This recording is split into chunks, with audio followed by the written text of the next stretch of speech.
Alcohol has destroyed lives across every social class, and the rich and famous are no exception. For some of the most celebrated entertainers, drinking wasn't just a bad habit. It was the slow poison that robbed them of their health, careers, and, ultimately, their lives. These aren't just names in the credits. These were real people, trapped in a cycle that many never escape. Here's a look at some well-known figures who paid the ultimate price for alcohol abuse. George Carlin, 1937 to 2008. Few comedians could tear into society's flaws like George Carlin. His unfiltered, fearless approach made him a legend. But off stage, he fought battles of his own. Alcohol and drug addiction were a part of his life for years. By 71, his body had taken too much damage. A heart failure took him out, but the years of abuse had already done their work. Robert Shaw, 1927 to 1978. He gave us Quentin Jaws, but in real life, Robert Shaw had his own sharks to fight. He drank heavily for years, and by 51, his body gave out.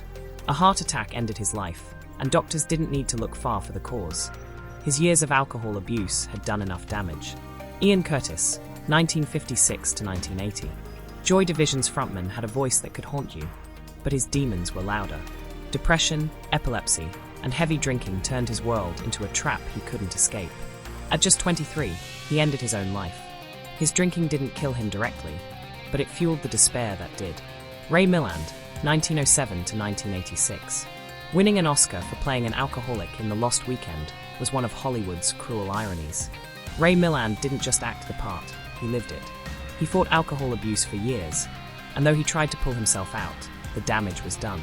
He passed at 79, but alcohol had already left its mark on his health. Peter Cook, 1937 to 1995.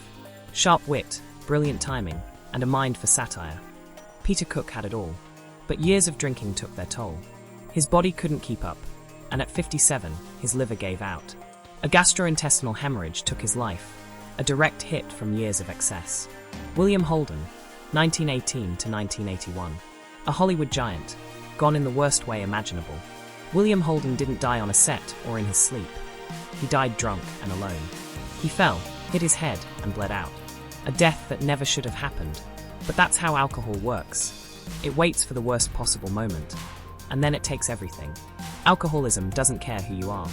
It doesn't care how much money you make or how many awards you have. It's a slow thief, robbing people of their health, their happiness, and in too many cases, their lives. Subscribe for more deep dives into the real stories behind Hollywood's biggest names.